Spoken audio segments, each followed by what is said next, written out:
Ibrani pasal yang ke-10 ayat 1-4. Persembahan yang sempurna. Di dalam hukum Taurat hanya terdapat bayangan saja dari keselamatan yang akan datang dan bukan hakikat dari keselamatan itu sendiri. Karena itu dengan korban yang sama yang setiap tahun terus-menerus dipersembahkan, hukum Taurat tidak mungkin menyempurnakan mereka yang datang mengambil bagian di dalamnya. Ayat yang kedua, sebab jika hal itu mungkin, pasti orang tidak mempersembahkan korban lagi, sebab mereka melakukan ibadah itu tidak sadar lagi akan dosa setelah disucikan sekali untuk selama-lamanya. Tetapi justru oleh korban-korban itu setiap tahun orang diperingatkan akan adanya dosa. Ayat keempat, sebab tidak mungkin darah lembu jantan atau darah domba jantan menghapuskan dosa. Oke, shalom saudaraku, kita ketemu lagi channel Pelita Kakiku, karena firman adalah pelita bagi kakiku dan terang bagi jalanku. Ayat yang baru kita baca adalah salah satu gambaran dalam firman Tuhan bagaimana dalam kitab Ibrani digambarkan suatu bentuk persembahan yang sempurna, bahwa dalam hukum Taurat digambarkan bahwa orang mempersembahkan korban, dan korban itu sama sekali sebenarnya bukan hakikat dari keselamatan itu sendiri, itu adalah bayangan dari keselamatan gitu ya. Karena kalau korban itu menyelamatkan, seharusnya mereka tidak melakukannya lagi, tetapi setiap tahun mereka melakukannya, itu menjadi satu peringatan tentang adanya dosa, karena dibilang dalam firman Tuhan, darah lembu jantan atau darah domba jantan tidak menghapus dosa gitu ya.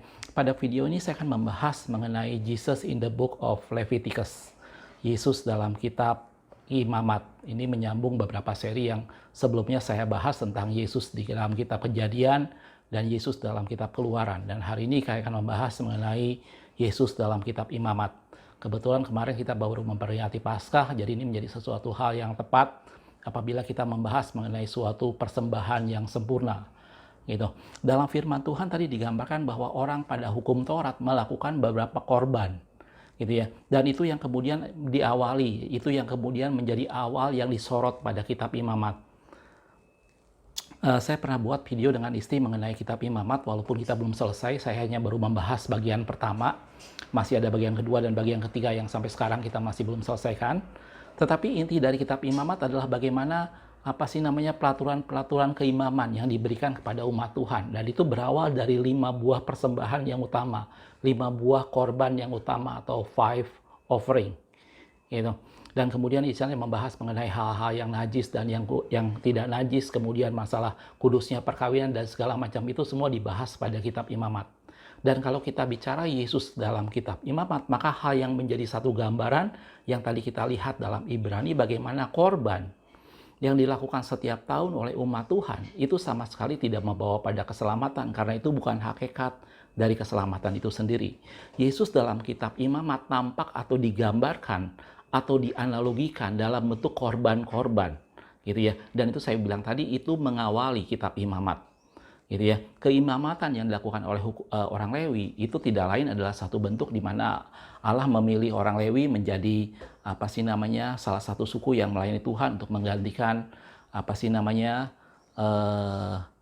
anak sulung yang mati di Mesir. Dan kemudian Allah memilih dari 12 suku, itulah suku Lewi. Dan keimamatan atau imamat ini diawali dengan suatu bentuk korban, suatu bentuk pengorbanan kepada Tuhan.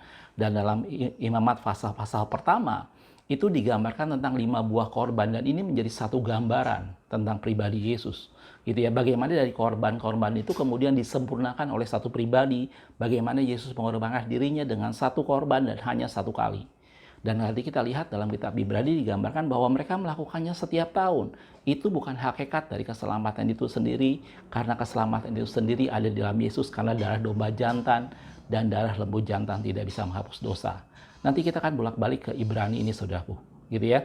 Untuk kitab Imamatnya sendiri, pasal-pasal pertama saya tidak akan bahas terlalu banyak, karena tadi saya sudah bilang, saya dengan istri pernah membuat video tentang sejarah Alkitab, kitab Imamat. Jadi lebih jelasnya untuk part pertama tentang 5 offering, Anda bisa lihat di video kita dalam sejarah Alkitab, gitu ya. Biasanya kalau kita bicara soal korban persembahan yang dilakukan dalam hukum Taurat, kita selalu menganalogikan bahwa Yesus menjadi satu gambaran tentang hewan yang dikorbankan di sana. Tetapi di sini saya melihat bahwa tidak hanya sebagai satu korban yang dipersembahkan, tetapi seremonial atau tata cara atau segala sesuatu yang dilakukan oleh korban itu menggambarkan sebagai satu pribadi Yesus. gitu ya. Di sini ada 5 korban yang nanti akan saya sorot. Sekali lagi, saudaraku, saya tidak akan membahas secara detail masalah tata cara hewannya dirobek dulu dan segala macamnya. Itu semua Anda bisa lihat dalam sejarah Alkitab yang pernah kita buat, gitu ya. 5 korban itu saya akan sebutkan secara cepat saja. Nanti kita akan bicara satu persatu secara lebih detail. Sekali lagi, saya tidak membahas mengenai seremonialnya atau tata caranya, karena itu Anda bisa lihat dengan sendirinya di sejarah Alkitab yang pernah kita buat. Tetapi saya ingin gambarkan bahwa 5 korban yang digambarkan dalam kitab Imamat itu menjadi sesuatu hal bayangan bahwa itu semua menjadi satu pribadi, bahwa itu digenapi pada pribadi Yesus. Yesus itulah korban yang sesungguhnya yang menggenapi 5 korban yang digambarkan dalam kitab Imamat. Gitu ya. 5 korban di awal kitab Imamat, lebih jelasnya Anda bisa lihat sendiri Imamat pasal yang pertama, pasal pertama, kurang lebih dari pasal 1 sampai dengan pasal 5 atau pasal 6 ya saudaraku ya, Anda bisa lihat sendiri. Itu ada 5 korban. Yang pertama adalah korban bakaran, dan yang kedua adalah korban sajian, yang ketiga adalah korban keselamatan, yang keempat adalah korban penghapus dosa, dan kelima adalah korban penebus salah. Gitu ya. Orang pada zaman itu melakukan 5 korban ini sebagai satu bentuk bagaimana mereka membereskan hubungannya dengan Tuhan. Gitu ya. Jadi ada korban bakaran atau burnt offering, korban sajian meal atau meat offering. Yang ketiga adalah korban keselamatan atau dalam King James dibilang peace offering. Yang keempat adalah korban penghapus dosa, dibilang dengan sin offering. Dan yang kelima adalah korban penebus salah atau trespass offering. Gitu ya. Itu tadi saya sudah bilang, itu ada dalam Imamat pasal yang pertama sampai dengan, sebentar saudaraku, itu kurang lebih sampai dengan pasal yang kelima. Ya, Imamat pasal pertama sampai dengan pasal 5. Gitu ya, selebihnya Anda bisa baca sendiri kitab Imamat. Sekali lagi saya tidak akan membahas mengenai seremonial atau tata caranya, tapi di sini saya akan fokus mengenai esensi dari korban-korban ini sendiri. Dan itu menjadi satu gambaran bahwa korban yang sempurna itu ada pada Yesus. Dan saya sudah bilang tadi, ini berkorelasi sekali, bertepatan dengan kemarin kita baru merayakan Paskah. Oke, kita mulai saudaraku ya. Yang pertama adalah korban bakaran atau burnt offering, gitu ya. Kalau Anda baca dalam kitab Imamat, di sana digambarkan bahwa bisa kambing, domba, burung, dan segala macam. Dan sekali lagi saya tidak akan bahas mengenai tata caranya, gitu ya. Itu Anda bisa lihat dengan sendirinya di kitab Imamat. Tetapi burnt offering atau korban bakaran ini menjadi satu gambaran awal tentang satu korban yang dilakukan pada orang Lewi pada waktu itu dan menjadi gambaran tentang pribadi Yesus. Korban bakaran menjadi sesuatu hal yang unik saudaraku, karena dari awal pertama orang melakukan korban, yang pertama kali dilakukan adalah korban bakaran. Jadi korban ini menjadi sesuatu yang boleh dibilang paling tua, karena sebelum hukum Taurat ada, orang sudah melakukan korban bakaran. Gitu. Kalau kita lihat dalam Kejadian pasal yang ke-8 ayat 20 dikatakan, lalu Nuh mendirikan mezbah bagi Tuhan dari segala binatang yang tidak haram dan dari segala burung yang tidak haram. Diambilnyalah beberapa ekor. Setelah itu Nuh, setelah selesai dari Bahtera dan kemudian surut dan Bahtera ternyata kandas di Gunung Ararat, kemudian Nuh mempersembahkan. Dan dikatakan lalu ia mempersembahkan korban bakaran di atas mezbah. Jadi memang yang pertama kalau kita bicara korban, maka kita bicara korban bakaran. Dan sebenarnya dari 5 korban yang saya bilang tadi, korban bakaran, sajian, keselamatan, korban penghapus dosa, dan penebus salah, semuanya dibakar, saudaraku. Gitu ya. Tetapi ini yang membedakan dengan korban bakaran. Jelas saudaraku ya. Jadi semua korban-korban tadi tetap dibakar, tetapi namanya bukan korban bakaran. Ada yang namanya korban sajian, ada yang namanya korban keselamatan, korban penghapus dosa, dan penebus salah. Gitu ya. Yang pertama kalau kita bicara korban bakaran, tadi saya bilang ini menjadi sesuatu hal ya dari pertama orang sudah melakukannya. Gitu.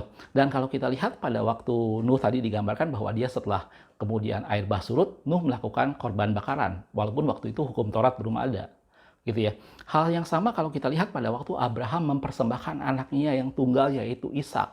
Dalam firman Tuhan dikatakan bahwa Allah suruh mengambil Ishak, Abraham suruh mengambil Ishak untuk mempersembahkannya menjadi korban bakaran. Gitu ya. Dalam Kejadian 22 ayat yang kedua. Dikatakan firman-Nya, ambillah anakmu yang tunggal itu, yang engkau kasihi, yakni Ishak. Pergilah ke tanah Moria dan persembahkanlah dia di sana sebagai korban bakaran. Gitu ya, pada salah satu gunung yang akan kukatakan kepadamu. Jadi itulah korban bakaran. Ini jauh sebelum hukum Taurat, orang sudah melakukan dan mengenal korban bakaran. Dan tadi saya sudah bilang bahwa semua korban yang dilakukan oleh orang umat Tuhan pada waktu itu sifatnya dibakar. gitu ya. Tetapi yang membedakan pada korban bakaran ini menjadi sesuatu kalau Anda perhatikan dalam tabernakel, mezbah korban bakaran adalah perlengkapan atau apa sih namanya upacara pertama yang mereka lakukan sebelum mereka masuk ke dalam ruang kudus dan ruang maha kudus. Jadi pertama mereka harus masuk dulu dan melakukan upacaranya sebagai seorang imam, melakukan upacaranya pada mezbah korban bakaran. Jadi korban bakaran di sini menjadi sesuatu hal yang penting, menjadi sesuatu hal yang unik. Tadi saya udah bilang semua korban itu dibakar. Tetapi mezbah korban bakaran atau korban bakaran menjadi sesuatu yang unik yang sudah ada sebelum zaman hukum Taurat, gitu ya. Dan salah satu yang menarik di sini bahwa korban mezbah korban bakaran itu menjadi perlengkapan pertama, itu menjadi tempat pertama seorang imam melakukan upacaranya pada kemah suci, pada tabernakel, sebelum mereka boleh masuk ke dalam ruang kudus dan ruang maha kudus. Jadi korban bakaran itu menjadi pintu masuk boleh dikatakan untuk mereka melakukan tindakan upacara berikutnya sampai akhirnya mereka bisa masuk ke dalam ruang maha kudus itu pada tabernakel. Gitu ya. Dan ini saya udah bilang tadi, ini menjadi satu gambaran. Ini suatu gambaran bahwa Yesus mengorbankan dirinya sebagai korban bakaran. Dalam arti kata saya udah bilang tadi, saya tidak bicara masalah hewan yang dikorbankan di sana, tetapi saya bicara mengenai mezbah itu sendiri. Saya bicara mengenai korban bakaran secara universal, gitu ya. Dan korban bakaran di sini menjadi satu media, menjadi satu cara bagaimana umat Tuhan, bagaimana para imam bisa melakukan upacara, bisa melakukan tindakan seremonial mereka sampai mereka masuk ke dalam ruang yang maha kudus. Gitu ya. Jadi itu melalui korban bakaran, itu terbuka jalan untuk orang imam besar masuk ke dalam kemudian kolam basuhan, masuk ke ruang maha kudus dan kemudian masuk ke ruang maha kudus. Gitu ya. Jadi di sini menjadi satu gambaran bahwa pengorbanan yang Yesus lakukan sebagai satu gambaran seperti halnya korban bakaran. Bagaimana dia menyerahkan nyawanya, bagaimana dia mengorbankan dirinya, dan itu menjadi satu sarana bagaimana Allah menyatakan dirinya, bagaimana Allah membuka jalan untuk setiap orang bertemu dengan pribadi Bapa, untuk setiap orang bertemu dengan Allah, untuk setiap orang bisa masuk dalam hadiratnya, sama seperti gambaran seorang imam yang melalui mezbah korban bakaran itu mereka bisa melakukan tindakan upacara berikutnya sampai mereka masuk ke dalam ruang maha kudus. Jelas saudaraku. Jadi mezbah korban bakaran yang pertama kalau kita bicara dalam kitab Imamat tentang korban yang pertama adalah korban bakaran, ini menjadi sesuatu hal yang unik karena walaupun tadi saya bilang semua korban sifatnya dibakar, tetapi korban bakaran menjadi sesuatu yang jauh lebih awal sebelum adanya hukum Taurat, dan korban bakaran atau mezbah korban bakaran menjadi media, menjadi pintu masuk untuk seorang imam melakukan upacara dalam tabernakel sampai dia bertemu dengan Allah di dalam tabut perjanjian di ruang maha suci. Dan itu menjadi gambaran seperti itulah pengorbanan Yesus lakukan. Yesus menyerahkan nyawanya supaya apa? Supaya terbuka jalan kita kepada Allah. Supaya kita bisa mengenal Bapa, supaya kita bisa masuk dalam hadirat Tuhan, supaya kita dilayakkan menghampiri Tuhan dalam hadiratnya. Ini yang pertama kalau kita bicara masalah Jesus in the book of Leviticus. Melalui pengorbanan Yesus kita bisa bertemu dengan Bapa. Melalui pengorbanan Yesus kita bisa menemukan jalan masuk bertemu dengan hadirat Tuhan. Dalam Yohanes 14 ayat yang ke-7 dikatakan, sekiranya kamu mengenal aku, perkataan Yesus kepada Filipus, pasti kamu juga mengenal Bapakku. Karena Yesus menjadi korban bakaran yang membukakan pintu untuk kita berjumpa dengan Bapa. Gitu ya. Sekarang ini kamu mengenal Dia dan kamu telah melihat Dia. Melalui Yesus kita bertemu dengan Bapa. Melalui Yesus kita bisa masuk hadirat Tuhan. Melalui Yesus kita bisa masuk dalam suasana surgawi dan kita masuk ke dalam tabut perjanjian, ruang yang maha kudus. Gitu ya. Dalam Ibrani 10 ayat yang ke-20 dikatakan karena Ia telah membuka jalan yang baru, yang hidup bagi kita melalui tabir, yaitu dirinya sendiri. Dan itu adalah korban bakaran. Gitu ya. Jadi korban bakaran bagaimana Yesus membuka jalan buat kita semua berjumpa dengan Allah, masuk dalam hadiratnya. Gitu ya. Korban yang kedua dalam kitab Imamat adalah korban sajian. Nah, ini biasanya berupa tepung ya saudaraku ya. Berupa tepung atau bisa juga berupa daging, karena itu ada orang mengatakan dengan meal offering atau ada juga yang orang mengatakan dengan meat offering.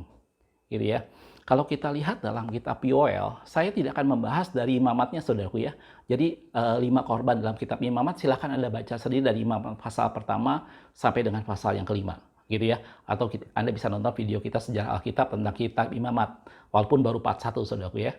Oke. Nah yang kedua adalah korban sajian. Dalam Yoel 2 ayat 14 dikatakan, siapa tahu mungkin ia mau berbalik dan menyesal dan ditinggalkannya berkat menjadi korban sajian dan korban curahan bagi Tuhan Allahmu. Dia bilang siapa tahu Allah menyesal dan meninggalkan berkat. Dan berkat itu menjadi korban sajian dan korban curahan bagi Tuhan. Sajian di sini sesuatu yang sifatnya dimakan, tepung atau roti tak beragi.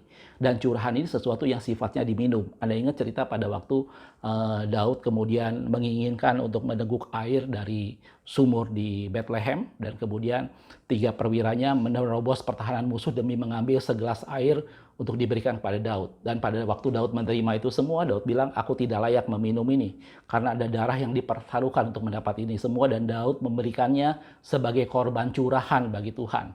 Jadi korban sajian di sini terdiri dari korban sajian yang dimakan, dalam hal ini bisa tepung dan bisa roti. Dan juga berupa korban curahan, sesuatu yang mengandung air, sesuatu yang cair di sana. Gitu ya. Dan ini bicara soal sesuatu di mana dikatakan bahwa berkat Tuhan itu bisa menjadi korban sajian. Jadi korban sajian adalah orang yang melakukan suatu pengorbanan, mempersembahkan sesuatu yang dia terima dari Tuhan. Bisa berupa makanan, bisa berupa tepung dan segala macamnya dalam perjanjian lama. Dan ini gambaran bagaimana Yesus menjadi satu media, bagaimana pengorbanan yang Yesus lakukan. Dia menjadi korban sajian, bahwa itu bisa membuka jalan, bahwa itu menjadi satu gambaran bahwa Yesus memberikan kesempatan pada Anda dan saya untuk menikmati berkat Abraham. Gitu ya. Korban sajian bicara bagaimana kita mengucap syukur tetap setiap berkat yang Tuhan sediakan. Bisa dalam bentuk tepung, tadi saya sudah bilang, bisa dalam bentuk makanan dan segala macamnya. Karena itu disebut dengan meal atau meat offering. Gitu ya. Dan ini menjadi satu gambaran bahwa pengorbanan Yesus, dia menjadikan dirinya sebagai korban sajian supaya melalui pengorbanannya berkat Abraham sampai kepada kita semua, dan itu digambarkan seperti korban sajian. Gitu ya. Dalam Galatia 3 ayat 13 sampai 14 dikatakan Kristus telah menebus kita dari hukum Taurat dengan jalan menjadi kutub karena kita. Sebab ada tertulis, terkutuklah orang yang digantung pada kayu salib. Lanjutannya, Yesus Kristus telah membuat ini supaya di dalam Dia berkat Abraham sampai kepada bangsa-bangsa lain. Itulah korban sajian. Gitu ya. Sehingga oleh iman kita menerima roh yang telah dijanjikan itu. Melalui pengorbanan Yesus, dia menjadikan dirinya korban sajian.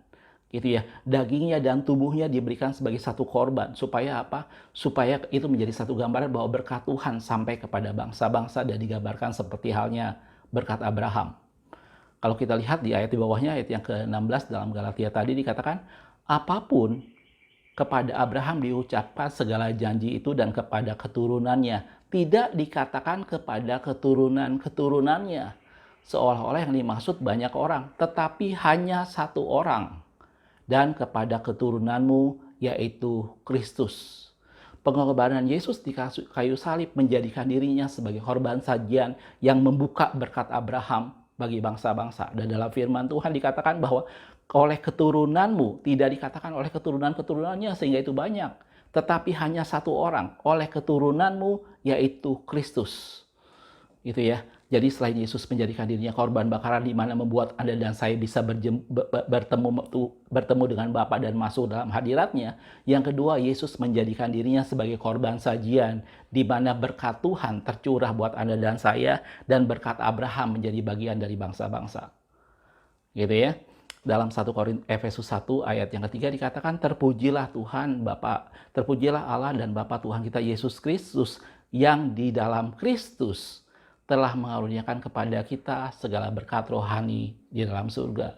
Jadi keselamatan yang Yesus lakukan, korban yang Yesus berikan sehingga dirinya mati di atas kayu salib, itu bukan semata-mata menghapus dosa. Nanti kita akan bahas mengenai korban penghapus dosa. Tetapi itu lengkap dengan 5 korban. Nanti saya sudah bahas korban bakaran, bagaimana itu bahwa Yesus membuka jalan buat kita berjumpa dengan Bapa, membuka jalan buat kita masuk dalam hadirat Tuhan. Dan yang kedua, itu korban sajian. Dan itu membuka jalan untuk berkat Abraham masuk pada Anda dan saya. Dan di dalam Kristus kita menikmati segala berkat rohani. Dan dikatakan dalam firman Tuhan, oleh keturunanmu, tidak dikatakan keturunan-keturunanmu, tetapi hanya satu orang, yaitu Kristus, segala bangsa mendapat berkat. Jelas, Bapak? Korban yang ketiga adalah korban keselamatan, atau dalam King James dikatakan peace offering, korban pendamaian. Gitu ya. Yang menarik dalam korban keselamatan itu biasanya dalam perjanjian lama, Korban keselamatan itu digambarkan sebagai satu bentuk selebrasi, suatu bentuk perayaan tentang sesuatu yang sudah dicapai. Gitu ya. Kalau kita lihat sedikit saudaraku dalam firman Tuhan, sekali lagi seremonial untuk korban keselamatannya Anda bisa lihat dalam kitab Imamat saudaraku ya. Dalam Ulangan 27 ayat yang ke-7 dikatakan, juga haruslah engkau mempersembahkan korban keselamatan. Yang ketiga adalah korban keselamatan atau peace offering. Gitu ya. Memakannya di sana dan bersukaria di hadapan Tuhan Allahmu. Korban keselamatan itu menjadi satu korban pada saat umat Tuhan mendapatkan sesuatu, pada saat umat Tuhan bersukaria tentang sesuatu hal dan mereka mempersembahkan korban keselamatan. Gitu ya. Dan itu terjadi pada waktu Saul menjadi raja. Umat Tuhan pada waktu itu meminta raja dan kemudian Tuhan memilih Saul, raja yang pertama. Dan apa yang terjadi pada saat Saul ditahbiskan menjadi raja, mereka bersukaria dengan sangat dan mereka mempersembahkan yang namanya korban keselamatan. Gitu ya. Dalam 1 Samuel 11 ayat 15 dikatakan, lalu pergilah seluruh bangsa itu ke Gilgal dan menjadikan Saul raja di sana di hadapan Tuhan di Gilgal. Dan kemudian yang mereka lakukan adalah dan mereka mempersembahkan di sana korban keselamatan di hadapan Tuhan dan bersukaria di sana Saul dan semua orang Israel dengan sangat.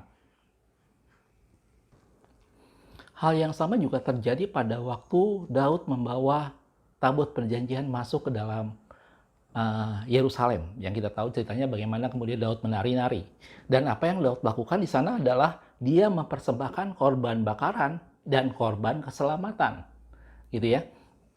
Dalam 2 Samuel 6 ayat 17, tabut Tuhan dibawa masuk lalu diletakkan di tempatnya di dalam kemah yang dibentangkan Daud untuk itu. Kemudian Daud mempersembahkan korban bakaran dan korban keselamatan di hadapan Tuhan.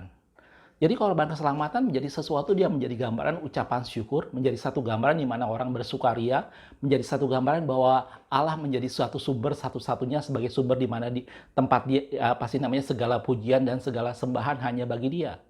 Gitu ya. Dan korban keselamatan ini menjadi sesuatu di mana hanya dialah satu pribadi yang layak menerima segala pujian, hanya dialah satu pribadi yang layak menerima persembahan, gitu ya.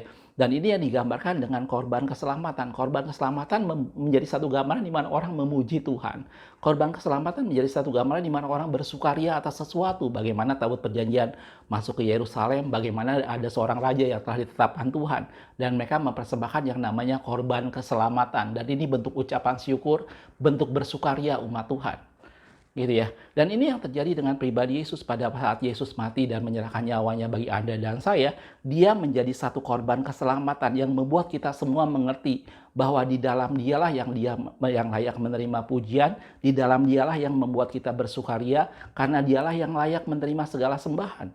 Dan dalam firman Tuhan dikatakan bahwa Allah mengaruniakan kepadanya nama di atas segala nama, dan kepadanya segala lutut bertelut dan setiap lidah akan mengaku bahwa Dia adalah Tuhan.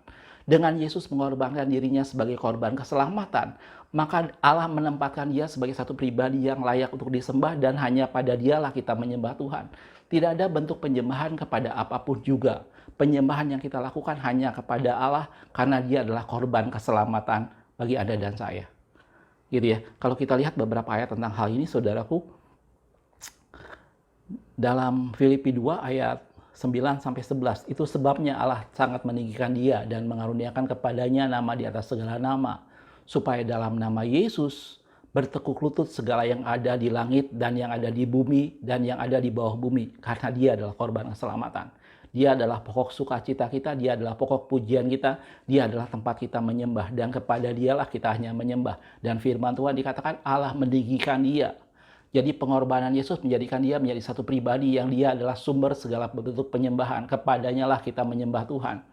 Gitu ya. Dan segala lidah mengaku Yesus Kristus adalah Tuhan bagi kemuliaan Bapa. Jelas, saudaraku? Jadi kalau kita bicara salah Yesus dalam Book of Leviticus, dalam kitab Imamat, kita sudah melihat ada 3 bentuk korban yang dilakukan pada umat Tuhan. Dan di awal tadi saya sudah jelaskan bahwa korban-korban itu mereka lakukan setiap tahun, tetapi itu sebenarnya bukan hakikat dari keselamatan itu sendiri. Karena wujud yang asli dari hakikat keselamatan ada pada Kristus. Dan korban pertama adalah korban bakaran yang menjadi satu gambaran bagaimana pengorbanan Yesus membuka jalan kita bertemu dengan Bapa. Dan yang kedua adalah korban sajian, bagaimana pengorbanan Yesus Itu membuka jalan supaya berkat Abraham sampai kepada Anda dan saya. Dan di dalam Yesus disediakan segala berkat rohani. Dan yang ketiga, korban keselamatan itu bagaimana dengan pengorbanan Yesus?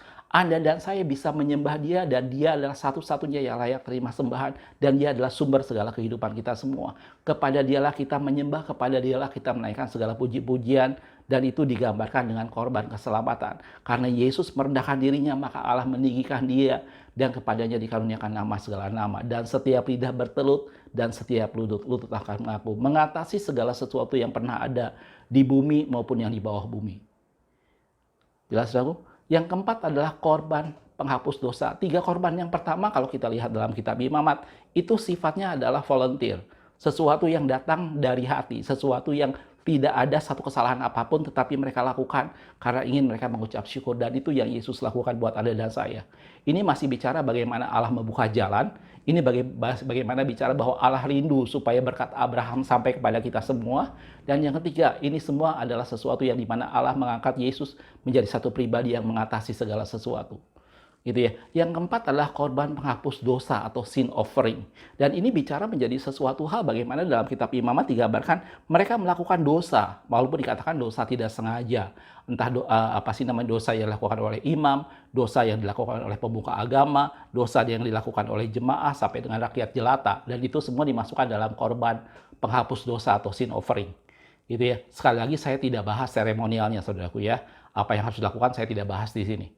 Gitu. Dan ini menjadi sesuatu hal bagaimana dalam firman Tuhan dikatakan dalam Ibrani 13. Kita kembali pada Ibrani 13, saudaraku. Ayat 11-14 dikatakan, karena tubuh binatang-binatang yang darahnya dibawa ke tempat kudus oleh imam besar sebagai korban penghapus dosa, imam besar membawa itu sebagai korban penghapus dosa, dibakar di luar perkemahan. Gitu ya. Nanti Anda bisa lihat, saya bilang tadi seremonialnya dia dibakar di luar perkemahan. Gitu ya. Itu jugalah sebabnya Yesus menderita di luar pintu gerbang untuk menguduskan umatnya dengan darahnya sendiri. Di atasnya digambarkan bahwa binatang itu dibawa ke tempat kudus sebagai korban penghapus dosa. Dan itulah sebabnya itu juga digambarkan sebagaimana Yesus menderita di luar pintu gerbang. Yesus menderita sebagai manusia di luar pintu gerbang, di sana digambarkan seperti itu. Yesus menderita sebagai manusia untuk menguduskan umatnya dengan darahnya sendiri. Jadi korban penghapus dosa itu adalah bicara korban bagaimana Allah menguduskan umatnya, bagaimana dosa Anda dan saya dihapuskan, dan kita menjadi satu pribadi yang kudus. Karena dosa itu menjadi sesuatu hal yang najis di hadapan Tuhan. Gitu ya. Lanjutan. Karena itu marilah kita pergi kepadanya di luar perkemahan dan menanggung kehinaannya. Sebab di sini kita tidak mempunyai tempat yang tetap. Kita mencari kota yang akan datang. Gitu ya. Jadi di sini Ibrani menggambarkan bahwa sama seperti korban penghapus dosa, demikian juga Yesus telah berkorban di luar perkemahan. Yesus berkorban sebagai manusia.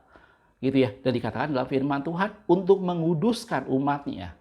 Gitu ya. Dan demikian juga sekarang kita menanggung kehinaan karena kita menantikan kota yang akan datang. Jadi korban penghapus dosa ini bicara bagaimana Yesus memang mati menebus Anda dan saya. Dan saya bilang biasanya kalau kita bicara pengorbanan Yesus, kita hanya fokus pada korban penghapus dosa.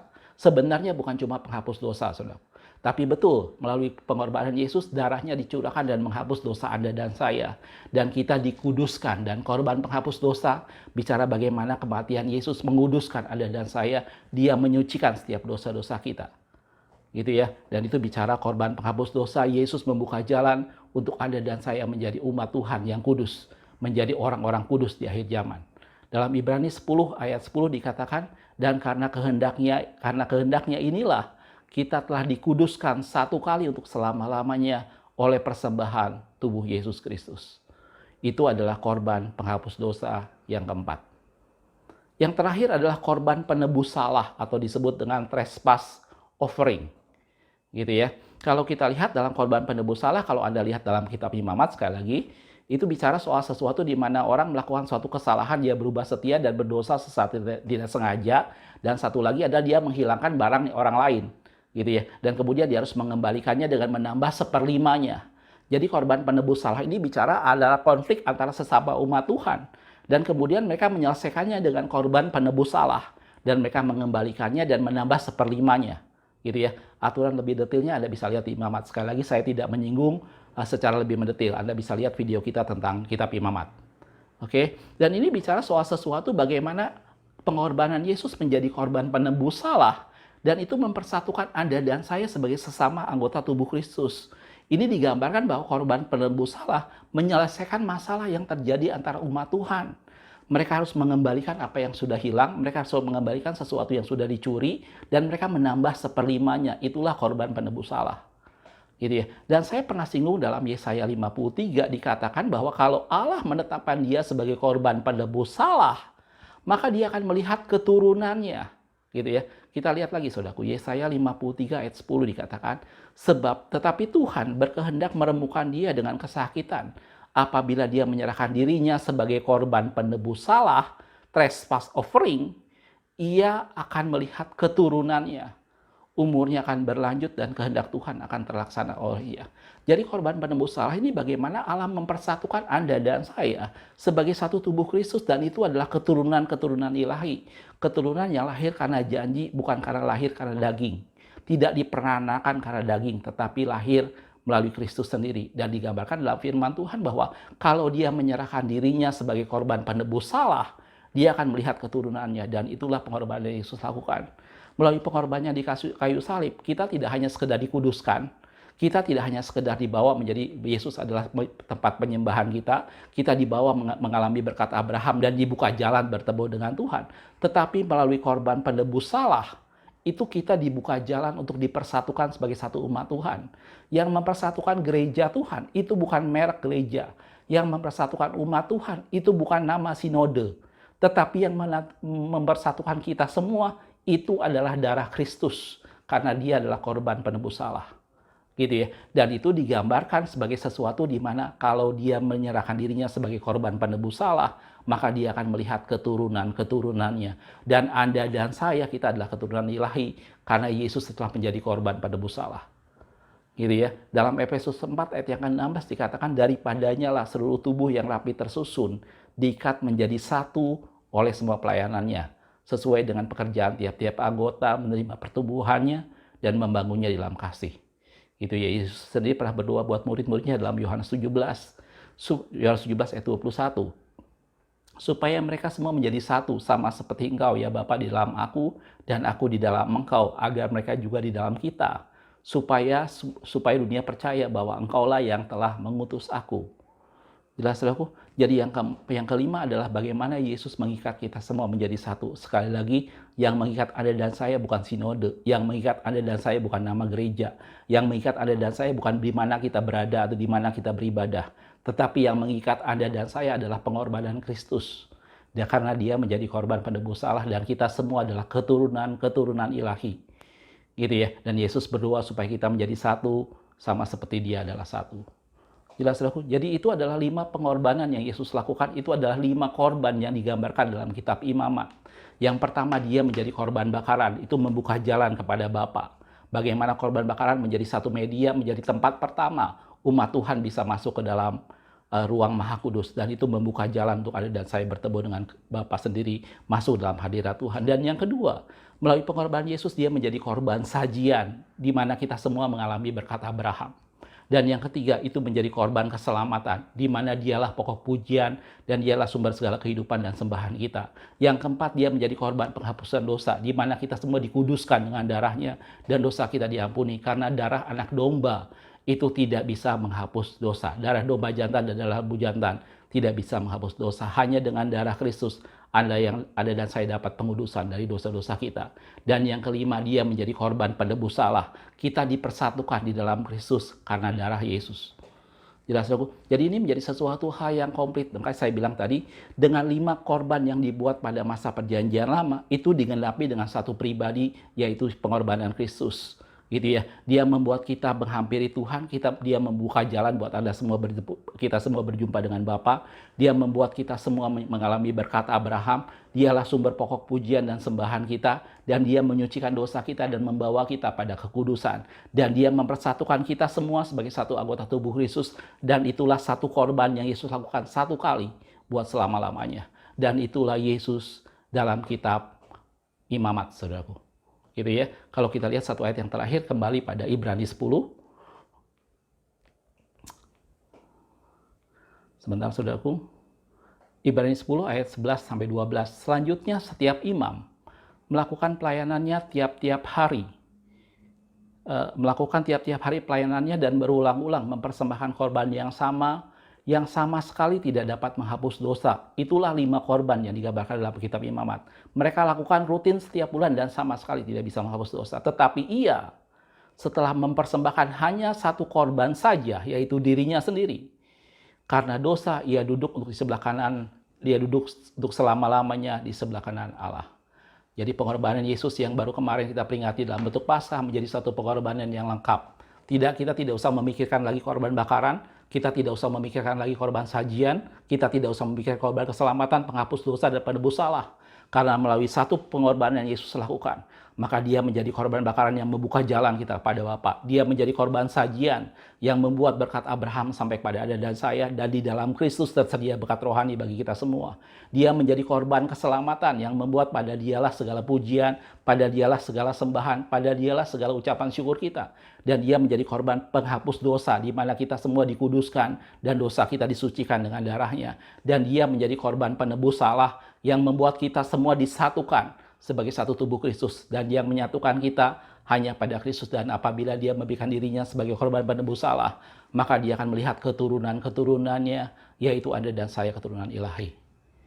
Jelas saudaraku? Mudah-mudahan dari penjelasan ini membuat kita mengerti bahwa itulah 5 korban yang digambarkan dalam kitab Imamat pasal pertama sampai pada pasal kelima, yang menjadi gambaran sebagai satu bentuk bagaimana seperti itulah Allah Yesus sendiri melakukan pengorbanannya 1 kali buat selama-lamanya, dan itu menggenapi semua korban yang digambarkan dalam kitab Imamat. Dan itulah Jesus in the book of Leviticus. Makasih sudah menonton, kita ketemu di video berikutnya. Tuhan Yesus memberkati.